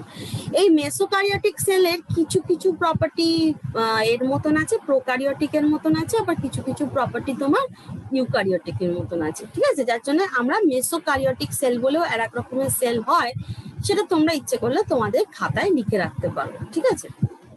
তো এবার তাহলে আমরা জানতে পারলাম মূলত সেল দুই প্রকার হয়, একটা হচ্ছে প্রোকারিওটিক সেল আর একটা হচ্ছে ইউকারিওটিক সেল। তাহলে এবার তো জানতে হবে প্রোকারিওটিক সেল কাকে বলে, ইউকারিওটিক সেল কাকে বলে। তো তোমরা এইটা আমি এখানে স্লাইডেতে আমার দেওয়া নেই, তার কারণ তোমরা মেটেরিয়ালে পেয়ে যাবে, স্টাডি মেটেরিয়ালে এই প্রোকারিওটিক সেল আর ইউকারিওটিক সেলের ডিফারেন্সটা পেয়ে যাবে, ঠিক আছে? তো আমি সেখান থেকেই তোমাদেরকে বুঝিয়ে দিচ্ছি ব্যাপারটা, তারপর তোমরা মেটেরিয়ালটাকে ভালোভাবে পড়ে নিও। তো সেটা হচ্ছে যে এই প্রোকারিওটিক সেলের অবভিয়াসলি সাইজটা ইউকারিওটিক সেলের তুলনায় কিন্তু কম হবে, স্বাভাবিক, খুব স্বাভাবিক, তাই তো? তো ইউকারিওটিক যদি আজকে প্রোকারিওটিক সেলের যদি সাইজ যদি হয় তোমার 0.1 to 5 তোমার মাইক্রনস, ঠিক আছে? 0.1 to 5 মাইক্রনস যদি প্রোকারিওটিক সেলের ডাইমেনশনটা হয় বা সাইজটা যদি হয়, তাহলে দেখবো যে ইউকারিওটিক সেল 3 থেকে 30 মাইক্রনস এর সাইজের হবে, ঠিক আছে? এটা যেমন একটা পয়েন্ট অফ ডিফারেন্স বললাম। আরো আছে, আরো প্রচুর ডিফারেন্স আছে। সেটা হচ্ছে যে তোমার প্রোকারিওটিক সেল যেটা রয়েছে, এই প্রোকারিওটিক সেলেতে সাধারণত সিঙ্গেল ডিএনএ থাকে, ঠিক আছে? দেখো এখানে তুমি নিউক্লিয়েড বলে এখানে দেখাচ্ছে, তো একটা সিঙ্গেল ডিএনএ এরকম ভাবে তোমার এই প্রোকারিওটিক সেলের মধ্যে প্রেজেন্ট রয়েছে, ঠিক আছে? তো কিন্তু তোমার মানে এই ইউকারিওটিক সেলে কিন্তু ডিএনএ অসংখ্য থাকে, ঠিক আছে? এবং ডিএনএটা তোমার বেসিক্যালি ক্রোমোজোমাল একটা স্ট্রাকচার তৈরি করে, ঠিক আছে? তাই জন্য তোমার মানে আমরা ডিএনএ তে দেখছি যে কত ক্রোমোজোম, ঠিক আছে? নাম্বার অফ ক্রোমোজোমস কি থাকছে তার উপর ডিপেন্ড করে তোমার যেটা ইউকারিওটিক সেলের ক্ষেত্রে ডিএনএটা বলা যায়, এক একজনের ক্ষেত্রে এক এক রকমের ব্যাপার হচ্ছে। এছাড়া আর একটা ব্যাপার সেটা হচ্ছে যে তোমার এই পার্টিকুলারলি যে প্রোকারিওটিক সেল, ঠিক আছে? এই প্রোকারিওটিক সেলেতে এই যে ডিএনএ এর মধ্যে যে নাইট্রোজেন বেস গুলো থাকে, যেমন হচ্ছে যে আমরা কি জানি নাইট্রোজেন বেস আছে অ্যাডেনোসিন, ঠিক আছে, থায়ামিন, ঠিক আছে? এই যে নাইট্রোজেন বেস, ঠিক আছে? তো যদি ধরো আমি এ টি, ঠিক আছে, টোটাল এ আর টি কতটা আছে ইজ টু, যদি আমি জি সি, ঠিক আছে, এ টি ইজ টু জি সি, এই রেশিওটা যদি আমি ধরি, তাহলে দেখা যাবে যে এই রেশিওটাতে হচ্ছে যে এটা আসবে হচ্ছে যে তোমার 0.88, ঠিক আছে? এই এ টি ইজ টু জি সি এটা আসবে 0.88। আর সেখানে তোমার মানে যখন আমি ইউকারিওটিকের ক্ষেত্রে ভাববো, ঠিক আছে, ইউকারিওটিকের ক্ষেত্রে যখন আমি ধরবো কনসিডার করব, তাহলে ইউকারিওটিকের ক্ষেত্রে সেই রেশিওটা আসছে হচ্ছে 1.52, তার মানে এ টি ইজ টু জিসি, এই যে রেশিওটা, ঠিক আছে, সেটা 1.52 ইউকারিওটের ক্ষেত্রে আসছে, প্রোকারিওটিকের ক্ষেত্রে সেটা 0.88 আসছে, ঠিক আছে? এইটার কারণটা হচ্ছে গুয়ানোসিন ইজ টু সাইটোসিন, ঠিক আছে? Guanosine is to cytosine ratio প্রোকারিওটিকের ক্ষেত্রে বেশি থাকে ইন কম্প্যারিজন টু ইউক্যারিওট। ঠিক আছে, গুয়ানোসিন ইজ টু সাইটোসিনের রেশিওটা প্রোকারিওটিকেতে তোমার ইউক্যারিওটিকের তুলনায় বেশি থাকে। ঠিক আছে, বোঝা গেল? ক্লিয়ার? তাহলে এরকম বেশ কিছু ডিফারেন্স তোমার রয়েছে, কিন্তু তার থেকেও বেশি একটা সব থেকে গুরুত্বপূর্ণ ডিফারেন্সটা আগে আমি আলোচনা করি, যেটা একদম মানে চোখ বন্ধ করে তোমরা প্রথমেই ওই ডিফারেন্সটা বলে দিতে পারবে। ঠিক আছে, সেটা হচ্ছে, দেখো এই যে প্রোকারিওটিক সেলটাকে দেখতে পাচ্ছ এখানে, এই সেলটার কিন্তু তোমার কোনো মেমব্রেন কিন্তু নেই তোমার নিউক্লিয়াসটার মধ্যে। নিউক্লিয়েট যেটা রয়েছে দেখো, এই নিউক্লিয়েট বা যেটা ডিএনএ এলিমেন্টটা রয়েছে, সেই ডিএনএ এলিমেন্টে কিন্তু কোনো মেমব্রেন নেই। এখন আমি একটা এরকম ভাবে গোল করে দিতে মনে হচ্ছে যেন একটা মেমব্রেন, কিন্তু না, কোনো মেমব্রেন নেই। ঠিক আছে, তার মানে কোনো আবরণ নেই। তো এইটাকে কি বলা হয়? এইটাকে বলা হয় naked nucleus, NAKED, naked nucleus, NUCLEUS। তার মানে নিউক্লিয়াস জামা কাপড় পরেনি, সোজা কথা। ঠিক আছে, নিউক্লিয়াসের কোনো আবরণ নেই, কোনো মেমব্রেন নেই, কিন্তু প্রোকারিওটিক নিউক্লিয়াসের কিন্তু একটা সুন্দর দেখো নিউক্লিয়ার মেমব্রেন, দেখো মেনশন করাই রয়েছে, নিউক্লিয়ার মেমব্রেন কিন্তু তোমার প্রোকারিওটিক নিউক্লিয়াসের মধ্যে পাচ্ছি। তার মানে এই যে প্রোকারিওটিকের যে নামকরণ, এই যে ধরো তোমার প্রোকারিওটিক সেল যে কথাটা বলা হচ্ছে, এই প্রোকারিওটিক সেলের নামকরণটা, প্রো কথাটার মানে কি? প্রো কথাটার মানে হচ্ছে তোমার প্রিমিটিভ, PRIMITIVE, প্রিমিটিভ। ঠিক আছে, প্রো কথাটার মানে হচ্ছে প্রিমিটিভ। প্রিমিটিভ আর কারিয়ন কথাটার মানে হচ্ছে নিউক্লিয়াস। তার মানে সোজা কথা প্রিমিটিভ নিউক্লিয়াস। ঠিক আছে, তো প্রোকারিওটিক সেল যার কিনা প্রিমিটিভ নিউক্লিয়াস রয়েছে, এই প্রোকারিওটিক সেল, সেই প্রোকারিওটিক সেলটা তোমার আবরণ শূন্য। তার মানে কি কি থাকতে একটা, তাহলে ইউক্যারিওটিক সেলের ইউ কথাটার মানে হচ্ছে তোমার ট্রু। ঠিক আছে, ইউ কথাটার মানে হচ্ছে ট্রু। ঠিক আছে, প্রো কথাটাকে আমি প্রো কথাটাকে আমরা প্রিমিটিভ বলতে পারি, বা অনেক সময় অনেক জায়গায় তুমি সিউডো কথাটাও পাবে। প্রোকারিওটিকের প্রো কথাটা সিউডো। ঠিক আছে, সিউডো কথাটাও অনেক সময় ইউজ করা হয়। তো মোটমাট ইউক্যারিওটিকের ইউ কথাটার মানে হচ্ছে ট্রু, আর কারিয়ন মানে কি? নিউক্লিয়াস। ঠিক আছে, কারিয়ন কথাটার মানে হচ্ছে তোমার নিউক্লিয়াস। ঠিক আছে, তার মানে ইউক্যারিওটিক হচ্ছে ট্রু নিউক্লিয়াস। এইবার ট্রু নিউক্লিয়াস থাকতে গেলে কি কি ক্রাইটেরিয়া ফুলফিল করছে? ক্রাইটেরিয়া গুলো হচ্ছে এরকমই, যে 1 নম্বর হচ্ছে যে নিউক্লিয়ার মেমব্রেন থাকবে। ঠিক আছে, নিউক্লিয়ার মেমব্রেন থাকবে, এটা একটা পয়েন্ট। নেক্সট হচ্ছে যে নিউক্লিয়ার রেটিকুলাম থাকবে, RETICULUM, নিউক্লিয়ার রেটিকুলাম থাকবে, এটা আর একটা পয়েন্ট। নেক্সট হচ্ছে নিউক্লিওলাস থাকবে। ঠিক আছে, এদের মধ্যে একটা নিউক্লিওলাস থাকবে, এবং এদের মধ্যে একটা নিউক্লিওপ্লাজম, তার মানে নিউক্লিয়াসের মধ্যে একটা ম্যাট্রিক্স, নিউক্লিয়াসটার মধ্যে একটা ম্যাট্রিক্স, একটা জলীয় পদার্থ, ঠিক আছে, সেটাও থাকবে। তার মানে নিউক্লিয়াসকে ওয়েল ডিফাইন্ড হতে গেলে এইগুলো থাকতে হবে। ঠিক আছে, এবার ঠিক আছে, আরেকটা জিনিস, এই যে ডিএনএ যেটা কিনা ইউক্যারিওটিক নিউক্লিয়াসের মধ্যে রয়েছে, সেই ডিএনএ এর মধ্যে থাকছে হচ্ছে হিস্টোন প্রোটিন। এই ডিএনএ গুলোকে জড়িয়ে রেখেছে হিস্টোন নামে একটা প্রোটিন। ঠিক আছে, আর্জিনিন আর লাইসিন অ্যামাইনো অ্যাসিড দিয়ে তৈরি একটা প্রোটিন, যার নাম হচ্ছে হিস্টোন প্রোটিন। সেই হিস্টোন প্রোটিন এই পার্টিকুলার ডিএনএটাকে র‍্যাপ করে রেখেছে। এই সকল যে বর্ণনা দিলাম নিউক্লিয়াসের সম্বন্ধে, এইগুলো টোটালি অ্যাবসেন্ট। প্রোকারিওটিক সেলের মধ্যে তুমি এই জিনিস দেখতে পাবে না। ঠিক আছে, প্রোকারিওটিক সেলের মধ্যে এই জিনিস দেখতে পাবে না, তাই জন্যই ওটাকে প্রিমিটিভ বলা হয়। আমরা বলি না আগেকার দিনের লোক, ও অত কিছু, ও মিনিস্কার্ট পরে আগেকার দিনের লোক বলি না আমরা, ঠিক সেই রকম প্রিমিটিভ নিউক্লিয়াস, ঠিক আছে, আগেকার দিনের, তার মানে যেটা ওয়েল ডেভেলপড নয়, সেটাই হচ্ছে আগেকার দিনের কথাটা, মানে ওয়েল ডেভেলপড নিউক্লিয়াস তার মধ্যে নেই। এইটা যেমন একটা ভীষণ গুরুত্বপূর্ণ পয়েন্ট, এইটা না বললে আমার প্রোকারিওটিক ইউক্যারিওটিকের ডিফারেন্স বলাই হলো না। এটা যেমন একটা গুরুত্বপূর্ণ পয়েন্ট, আর একটা গুরুত্বপূর্ণ পয়েন্ট হচ্ছে যে membrane bound organelles, ORGANELS are found in the eukaryotic cell, কিন্তু প্রোকারিওটিক সেলেতে সেটা পাওয়া যায় না, মেমব্রেন বাউন্ড অর্গানেলস পাওয়া যায় না। কিন্তু কি পাওয়া যায়? রাইবোজোম পাওয়া যায়। রাইবোজোমও কিন্তু তোমার একরকম সেল অর্গানেল, তাই তো? রাইবোজোম কিন্তু তোমার একরকমের সেল অর্গানেল।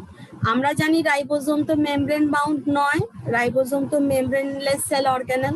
তাই জন্য ওই রাইবোজোমটাকে তুমি পেতে পারো ওই পার্টিকুলার প্রোকারিওটিক সেলে। যেমন ইউক্যারিওটিক সেলেও রাইবোজোম রয়েছে, প্রোকারিওটিক সেলেও কিন্তু তোমার রাইবোজোমটা থাকছে, ঠিক আছে? তাহলে মোটামুটি প্রোকারিওটিক ইউক্যারিওটিক সেলেতে তোমরা একটা মানে বুঝতে পারলে, এরপর তোমাদের মেটেরিয়াল পড়তে হবে, ঠিক আছে? তো মেটেরিয়ালে সবটা দেওয়া আছে। তো এখানে আমরা প্রোকারিওটিক সেলটা দেখতে পাচ্ছি। দেখো এক্সাম্পলেতে আমরা প্রোকারিওটিক সেলকে বলতে পারি, একটা এক্সাম্পল তোমার চলে আসছে যে প্লিউরো নিউমোনিয়া লাইক অর্গানিজম, যেটা PPLO বলা হয়, ঠিক আছে?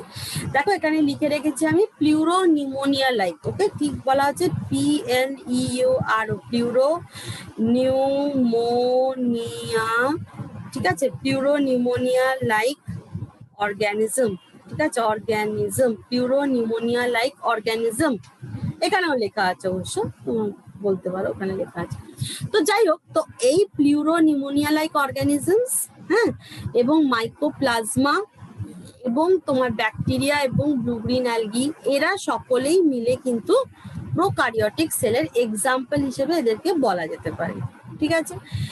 এই যে প্রোকারিওটিক যে সেল, তার মধ্যে আমরা দেখলাম যে নিউক্লিয়াসেতে তোমার নিউক্লিওয়েড প্রেজেন্ট, তার মানে সেখানে একটা জাস্ট ডিএনএ প্রেজেন্ট থাকছে, ঠিক আছে, একটা সিঙ্গেল ক্রোমোজোম প্রেজেন্ট থাকছে, ঠিক আছে? এবং এইখানে আর এক রকমের তোমার আর কি এ রয়েছে, ক্রোমোজোম রয়েছে বা ডিএনএ রয়েছে, যেগুলো হচ্ছে স্মল এবং সেগুলো সার্কুলার ডিএনএ, ঠিক আছে? সেইগুলোকে কিন্তু তোমাকে তোমার বলা হয় এক্সট্রা ক্রোমোজোমাল ডিএনএ, কারণ সেগুলো তোমার it is not part of the nucleoid. সেই যে ক্রোমোজোম, সেগুলোকে কিন্তু তোমার প্লাজমিড বলা হয়, ঠিক আছে? সেগুলোকে বলা হয় প্লাজমিড, ঠিক আছে? বোঝা গেল? তাহলে আমরা জানতে পারলাম যে যেমন এক প্রকার ক্রোমোজোমাল ডিএনএ যেমন এক প্রকার রয়েছে, ঠিক আছে, ক্রোমোজোমাল ডিএনএ যেমন এক প্রকার রয়েছে, ঠিক সেরকমই তোমার এইখানে কিন্তু তোমার মানে আর রকম সার্কুলার ডিএনএও রয়েছে। সেই সার্কুলার ডিএনএটাকে আমরা বলতে পারি তোমার প্লাজমিড, ঠিক আছে? সার্কুলার, ছোট স্মল সার্কুলার ডিএনএ, যেটাকে আমরা প্লাজমিড বলতে পারি, ঠিক আছে? বোঝা গেল? আচ্ছা, এবার হচ্ছে কি তো এইটা তার plasmid, presence of plasmid is a characteristic of the prokaryotic cell, ঠিক আছে? প্রোকারিওটিক সেলে কিন্তু প্লাজমিড দেখতে পাওয়াটা এটা একটা ক্যারেক্টারিস্টিক। আর একটা ক্যারেক্টারিস্টিক আছে, সেটা হচ্ছে প্রোকারিওটিক সেলের মধ্যে তার যেটা আর কি সেল মেমব্রেনটা থাকে, ঠিক আছে? প্রোকারিওটিক সেলেতে যে সেল মেমব্রেনটা থাকে বা প্লাজমা মেমব্রেনটা থাকে, সেই প্লাজমা মেমব্রেন থেকে একরকম কয়েলড একটা স্ট্রাকচার, যেটা একটা ভেতরের দিকে ইনফোল্ডিং মতন, ঠিক আছে? যেমন দেখবি ওই তোদেরকে আমি বলতে পারি যে এটা আসলে ছেলেরা অতটা হয়তো ব্যাপারটা বুঝতে পারবে না, কিন্তু মেয়েদের একরকম আজকালকার দিনে, বা ছেলেরা যদি ধরো তোমার বোনের জন্য জামা ফ্রক এসব কেনো, তাহলেও দেখতে পাবে জিনিসটা। সেটা হচ্ছে আজকাল একরকম জামা পাওয়া যায় যেটার কোনো স্লিভস থাকে না, স্লিভলেস জামা, কিন্তু স্লিভস গুলো ভেতর দিকে সেলাই করে রাখা থাকে, জামার ভেতরের দিকে ওই দুটো স্লিভস আর কি সেলাই করে রাখা থাকে। তো ওই রকম ধরনের, যেমন ওটা একটা আলাদা, ধরো এটা একটা আমার মানে মেটেরিয়াল, তার থেকে যদি একটা এরকম ইনফোল্ডিং মতন পাওয়া যায়, ঠিক আছে, তো ওই রকম একটা ইনফোল্ডিং সেটাকে বলা হয় মেসোজোম। ঠিক আছে, এই মেসোজোমের কিন্তু একটা আলাদা গুরুত্ব আছে। কিরম ধরনের গুরুত্ব, যে এই মেসোজোমটা ওই পার্টিকুলারলি যে প্রোকারিওটিক সেল তাদেরকে রেসপিরেশন করতে সাহায্য করে। ঠিক আছে, এই পার্টিকুলার মেসোজোম তোমার রেসপিরেশন করতে সাহায্য করে। এবার আমি তোদেরকে একরকম এন্ডোসিম্বায়েন্ট থিওরি, তোরা জানিস কিনা জানি না, এন্ডোসিম্বায়েন্ট থিওরি বলে একটা গল্প বলবো, যখন আমি মাইটোকন্ড্রিয়া পড়াবো আর তোমার ক্লোরোপ্লাস্ট বা প্লাস্টিডস, ঠিক আছে, এইগুলো যখন আমি পড়াবো তখন একটা এন্ডোসিম্বায়েন্ট থিওরি একরকম আমি তোদেরকে গল্প বলবো। ঠিক আছে, গল্পটার একটা হিন্টস দিয়ে দিচ্ছি, সেটা হচ্ছে এভলিউশনারিলি, ঠিক আছে, যখন ধরো প্রথম লাইফ সৃষ্টি হলো পৃথিবীতে, তখন এভলিউশনারিলি প্রথম কিন্তু লাইফ যেটা হয় সেটা প্রোকারিওট হয়, পরবর্তীকালে ইউকারিওট আসে, এবং ইউকারিওট যখন আসে, ইউকারিওট দেখে বোঝাই যাচ্ছে ইউকারিওট কিন্তু প্রোকারিওটিকের তুলনায় ইউকারিওটিক কিন্তু একটু উন্নত মানের হয়, তাই না? ইউকারিওটিক কিন্তু প্রোকারিওটিকের তুলনায় কিন্তু উন্নত মানের হয়। তো ওই ইউকারিওটিক যে আর কি তোমার সেলটা, তার মানে কি কি করতে পারে, যখন ধরো একটা জায়গায়, ধরো তোমাদের একটা পাড়ায় তোমাদের একটা টিম আছে, এই পাড়ায় একরকম নতুন কোনো ব্যক্তির আবির্ভাব ঘটলো, নতুন কোনো ব্যক্তি অ্যাপিয়ার করলো, সেই ব্যক্তিটা হয়তো অনেক বেশি স্ট্রং, ঠিক, তখন যারা উইকার তাদের ক্ষেত্রে দুটো জিনিস হতে পারে, তাদের সাথে দুটো রকম মানে ব্যবস্থা হতে পারে। একটা হচ্ছে যে উইকার থাকে সে ওই স্ট্রঙ্গারের ওপর প্যারাসাইট হয়ে বসে থাকতে পারে, ঠিক, যে উইকার সে ওই স্ট্রংটার শরীরের মধ্যে প্যারাসাইট হিসেবে বসে থাকতে পারে, যাতে করে তার যেটা স্ট্রেংথ, সেই স্ট্রেংথটা থেকে তাহলে যাতে করে ভাগ বসাতে পারে, এই জন্য সেখানেও প্যারাসাইট হয়ে যেতে পারে। আর একটা জিনিস হতে পারে যে স্ট্রং সে কিন্তু উইকারটাকে এনগালফ করে নিতে পারে, মানে খেয়ে ফেলতে পারে। ঠিক আছে, তো এইরকম ধরনের কোন একটা ঘটনা এই তোমার এই প্রোকারিওটিক কিছু সেলের সাথে ঘটেছিল, যার ফলে কি হলো, যার ফলে তোমার এই প্রোকারিওটিক সেলগুলো তোমার ইউকারিওটিক সেলের মধ্যে প্রবেশ করে যায়। এবার ইউকারিওটিক সেলরা দেখলো যে ওই প্রোকারিওটিক সেলগুলোর মধ্যে তোমার কিছুটা অংশে তোমার মানে সুবিধে ইউকারিওটিক সেলরা কিন্তু পাচ্ছে, তার মধ্যে কি রেসপিরেশন, অবশ্যই রেসপিরেশন করতে পারলে একটা গুড সোর্স অফ এনার্জি হচ্ছে।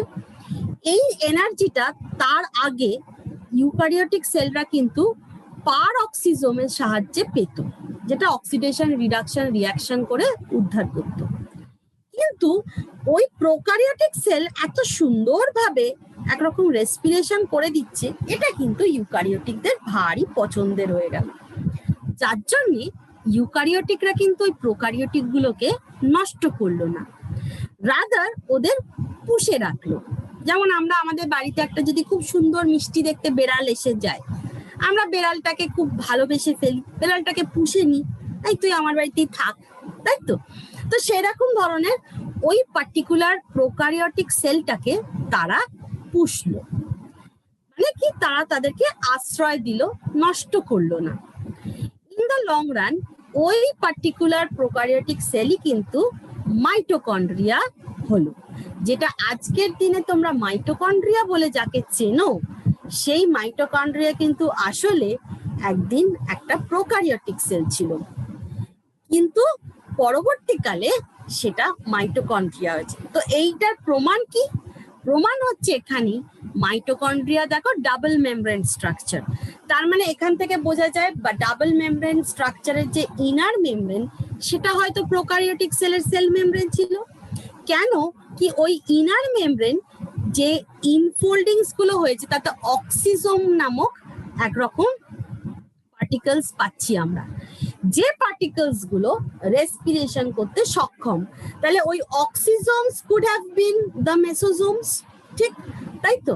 তো এবং আরেকটা খুব বিশেষ ব্যাপার, এই মাইটোকন্ড্রিয়ার মধ্যে আমরা একরকম ডিএনএ পাই, যে ডিএনএ কে আমরা এমটি ডিএনএ বলে পাই, ঠিক আছে? এই এমটি ডিএনএ বলে সেই ডিএনএ কে আমরা চিনি। সেই ডিএনএ গুলো কিন্তু এই যে প্লাজমিডের মতন এক্সট্রা ক্রোমোজোমাল সার্কুলার ডিএনএ এর সাথে তার সিমিলারিটি আছে, এক্সট্রা ক্রোমোজোমাল সার্কুলার ডিএনএ এর সাথে তার সিমিলারিটি আছে, ঠিক আছে? যার জন্য এইগুলো থেকে আমরা বলতে পারি। এর আরেকটা হচ্ছে রাইবোজোমটা ফ্যাক্টর, মাইটোকন্ড্রিয়ার মধ্যে যে সকল রাইবোজোম আছে সেগুলো সাধারণত আমরা প্রোকারিওটিক রাইবোজোমের মধ্যে দেখতে পাই, ঠিক আছে? তো এই সকল ফিচার্স গুলো দিয়ে আমরা বলতে পারি যে হ্যাঁ, এই পার্টিকুলারলি মাইটোকন্ড্রিয়া এককালে প্রোকারিওটিক সেল ছিল।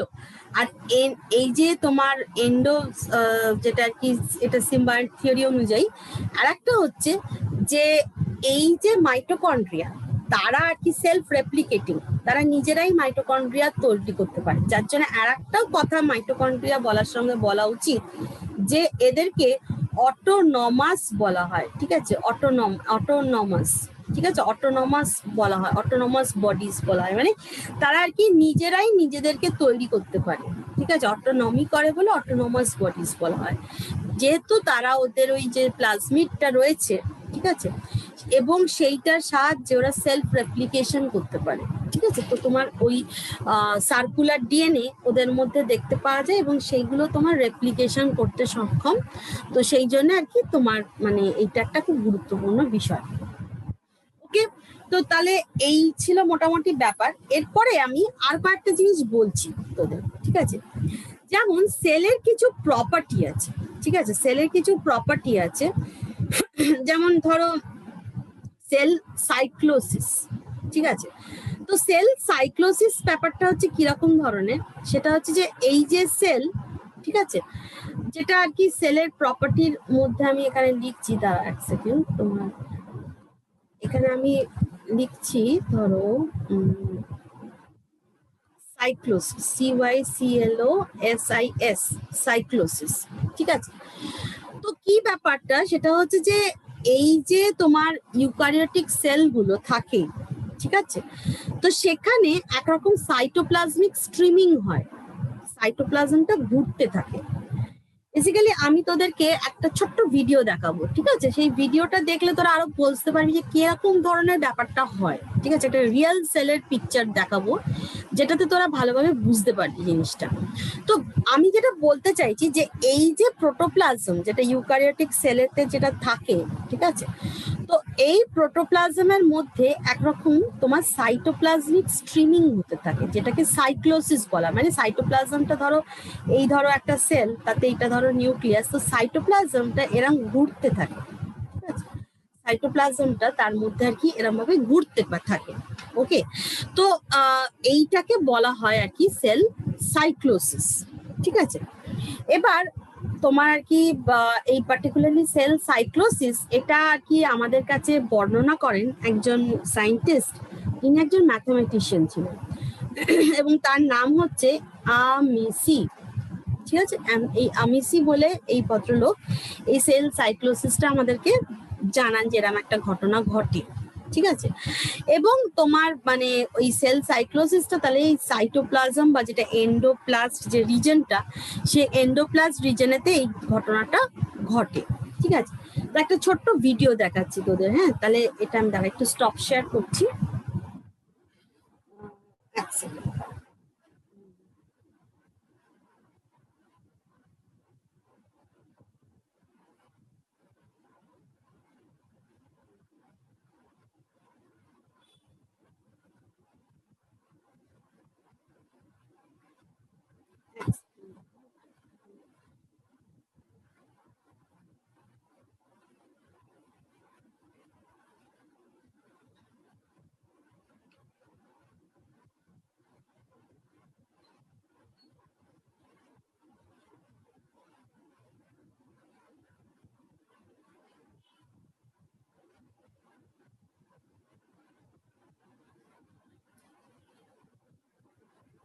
আশা করছি দেখতে পাচ্ছিস তোরা, ঠিক আছে?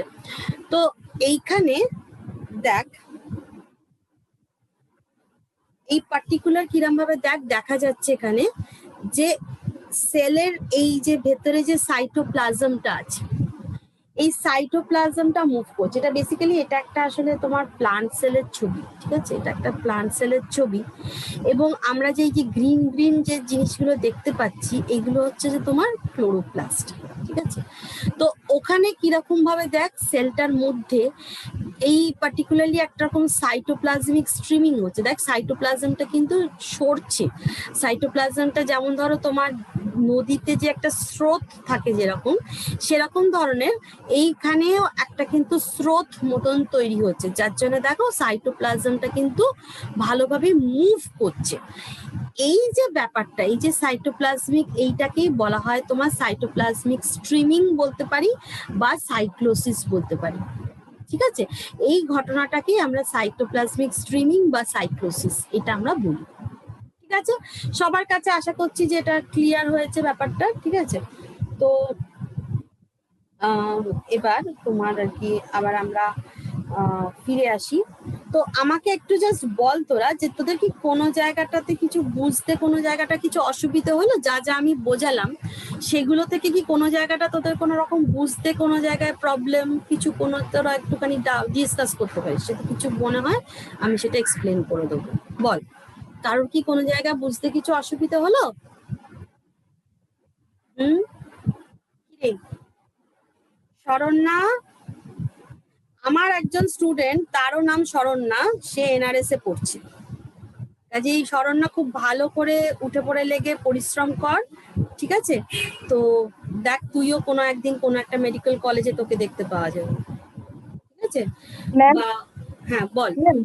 হুম বলছি আমি যে ভিডিওটা দেখালেন ওর মধ্যে ওই যে প্লান্ট সেলের মধ্যে যে সবুজ গুলো ছিল ওইটাকে কি সাইটোপ্লাজম বলছেন? ওইটা একবার বলে দিন না। ওই ভিডিওটার মধ্যে তোর যে সবুজ চাকতি চাকতি যেগুলো দেখতে পেলি, ওগুলো মেনলি তোর ক্লোরোপ্লাস্ট, বুঝতে পারছিস তো? আর ওগুলো হচ্ছে তোর ভিতরে ক্লোরোপ্লাস্ট। হ্যাঁ, ওই ক্লোরোপ্লাস্টটা যে মুভ করছে, কেন করছে? কারণ ওই তরলটার মধ্যে একটা স্রোত আছে, সেই স্রোতটাকে আমি সাইটোপ্লাজমিক স্ট্রিমিং বলছি, বুঝতে পারলি তো? ওই স্রোতটাকে সাইটোপ্লাজমিক স্ট্রিমিং বলা হচ্ছে। ক্লিয়ার? বুঝেছিস?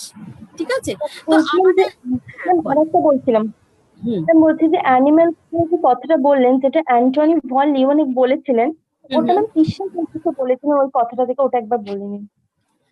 মানে অ্যানিমাকিউলস কেন বলেছিলেন এটা বলছিস? তাদেরকে বলছে ওটা। বেসিক্যালি দেখ, ওই অ্যান্টন ভ্যান লুইনহকের সময় যে সকল জিনিসকে আমরা মুভ করতে দেখি, দেখ তুই নিজেও ভেবে দেখ, যে সকল জিনিসকে আমরা মুভ করতে দেখছি তারা প্রত্যেকেই কিন্তু মোটামুটি অ্যানিমালস। পাখি মুভ করে, পাখি অ্যানিমালস। ছাগল মুভ করে, ছাগল অ্যানিমালস। টিকটিকি মুভ করে, টিকটিকি অ্যানিমালস।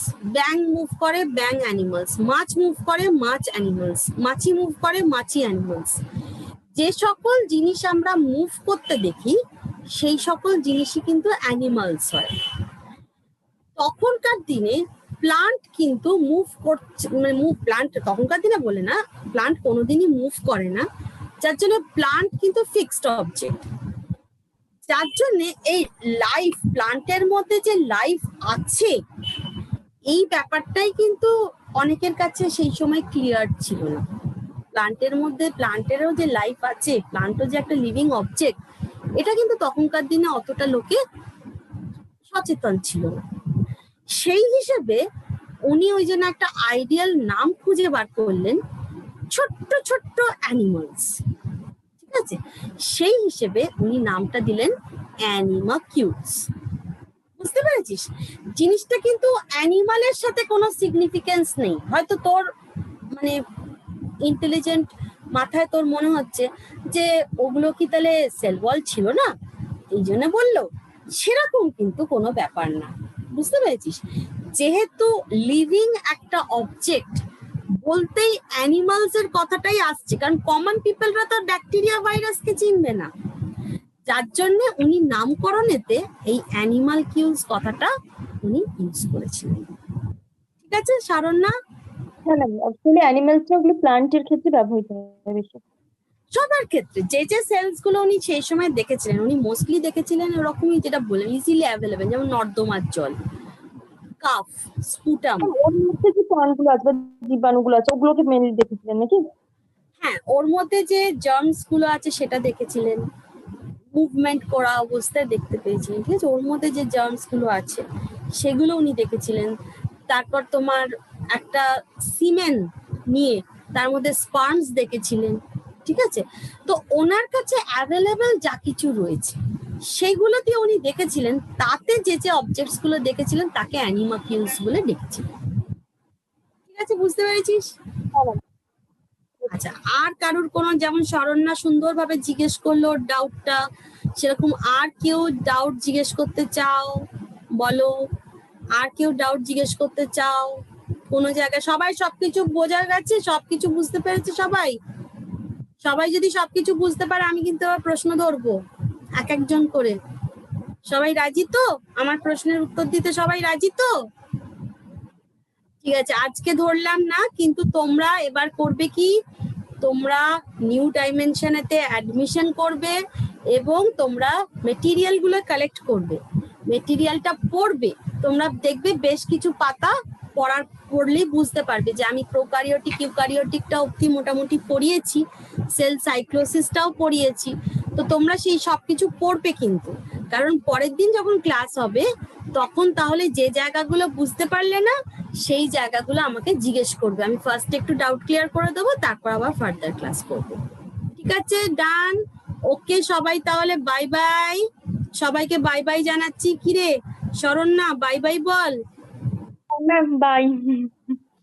ঠিক আছে, তাহলে চলো সবাইকে টাটা বাই বাই করছি, ঠিক আছে। And welcome to new dimension campus, ঠিক আছে। তোমরা, আশা করছি আমরা নিউ ডাইমেনশন ক্যাম্পাস তোমাদেরকে খুব ভালোভাবে তৈরি করে দিতে পারবো। অবশ্যই তোমাদেরও ইকুয়াল এফর্ট দরকার, তোমরা প্রত্যেকেই খুব পরিশ্রম করবে, খুব ভালো করে পড়াশোনা করবে, এবং তাহলে 1 বছর বাদে আমরা কিন্তু সবার একটা খুব হাসি মুখ অ্যালং উইথ রসগোল্লা, তাই তো? মানে রসগোল্লার নট ইন মানে তোমার 2 dimensional form, rasgulla in 3 dimensional form, ঠিক আছে। তো rasgulla in 3 dimensional form and within a হাঁড়ি, ঠিক আছে। তো এক হাঁড়ি রসগোল্লা তাহলে আমরা সবাই মিলে খাবো, ঠিক আছে। তো তাহলে যাতে করে সেই একটা আনন্দের দিন আসতে পারে, তাই জন্য তোমরা সবাই নিউ ডাইমেনশনের সঙ্গে চলো, নিউ ডাইমেনশন ক্যাম্পাসের সাথে চলো, এবং খুব ভালোভাবে পরিশ্রম করে একটা খুব ভালো রেজাল্ট করো, যাতে করে একটা সত্যি করে মিষ্টি মুখ করবার মতন একটা ভালো সুযোগ আসে, ঠিক আছে।